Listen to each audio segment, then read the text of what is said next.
প্ৰমোদ বড়ো ডাঙৰীয়াৰ ওপৰত ডাঙৰ ডাঙৰ প্ৰশ্ন আছে। তেওঁ কওক বড়ো ৰাইজক ঠগাই ডিভাইড আছাম 50-50 কৰি যি আন্দোলন কৰি আজিলৈকে যি BTR গঠন কৰি মাইনাও আৰু হলংগী নামৰ দুটা ডিষ্ট্ৰিক্ট ক্ৰিয়েট কৰিব পাৰিছে নে নাই, এইটো হ'ল ৰাইজৰ প্ৰশ্ন। ইয়াৰ উত্তৰ তেওঁ দিয়ক।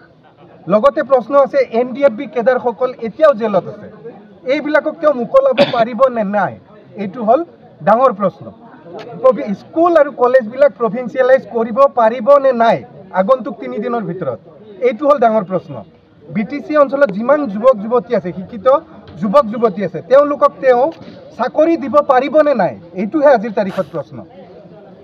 মহিলা আত্মসহায়ক গোটক ৭৫,০০০ টকাকে দিম বুলি কৈছিল, তেওঁ দিব পাৰিব নে নাই, এইটো হ'ল আজিৰ তাৰিখত প্ৰশ্ন।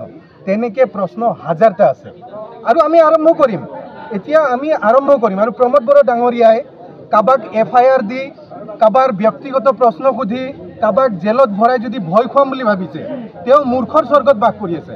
আমি ভয় কৰা ব্যক্তি নহয়। আৰু প্ৰমোদ বড়ো ডাঙৰীয়া আপোনাক স্পষ্টকৈ কওঁ, ব্যক্তিগত আক্ৰমণ আজিৰ তাৰিখত ইম্পৰ্টেণ্ট নহয়। আৰু ব্যক্তিগতভাৱে যদি আক্ৰমণ আপোনাক আমি কৰিব লগা হয়, তেতিয়াহ'লে আপোনাৰতো থাকিবলৈ ঠাই নোহোৱা হ'ব। কিন্তু যিহেতু আমি ৰাজনীতিক পৰিৱেশত আছোঁ, আমি কেতিয়াও ব্যক্তিগতভাৱে কাকো আক্ৰমণ নকৰোঁ। আজিলৈকে প্ৰমোদ বড়ো ডাঙৰীয়াক মই যিমান প্ৰশ্ন সুধিছোঁ, এয়া হ'ল ৰাজনৈতিক প্ৰশ্ন। ৰাজনৈতিকভাৱে তেওঁ উত্তৰ দিয়ক। আৰু বিৰোধী দল হিচাপে আমি সুধিমেই, ৰাইজৰ প্ৰশ্ন আমি উত্থাপন কৰিমেই, তেওঁ এই প্ৰশ্নবিলাকৰ উত্তৰ দিব লাগিব। বড়ো ডাঙৰীয়াই সেইটোতহে এৰি দিছে তেওঁলোকক, যে ব্যক্তিগতভাৱে আক্ৰমণ কৰা। চাওক, কোনে কি খায় কি নাখায়, কেনেকৈ থাকে নাথাকে, এইটো ডাঙৰ প্ৰশ্ন নহয়। BTC অঞ্চলৰ যিটো ডাঙৰ প্ৰশ্ন সেইটো হ'ল BTC অঞ্চলৰ যুৱক যুৱতীয়ে চাকৰি পাইছে নে নাই আজিৰ তাৰিখলৈকে, প্ৰমোদ বড়ো ডাঙৰীয়াই চাকৰি দিবলৈ সক্ষম হৈছে নে নাই, সেইটো ডাঙৰ প্ৰশ্ন। BTC অঞ্চলত ৰাস্তা ঘাট দলং উন্নয়ন হৈছে নে নাই, সেইবিলাকহে আচল প্ৰশ্ন। এই প্ৰশ্নবিলাকহে আচল। BTC ৰাইজে জানিব খোজে প্ৰমোদ বড়ো ডাঙৰীয়াই এই 3 দিনৰ ভিতৰত চাকৰি দিব পাৰিব নে নাই, এই প্ৰশ্নৰ উত্তৰ প্ৰমোদ বড়োই দিব লাগে ৰাইজৰ আগত।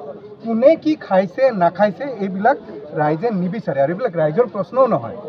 গতিকে মই প্ৰমোদ বড়ো ডাঙৰীয়াক কওঁ যে আপুনি ৰাইজৰ যিবিলাক সমস্যা, এই সমস্যাবিলাক সমাধান কৰাৰ কাৰণে আগবাঢ়ক। বিৰোধী দল হয়, আমি আপোনাক প্ৰশ্ন সুধিম, আপুনি প্ৰশ্নবিলাক পাৰে যদি উত্তৰ দিয়ক।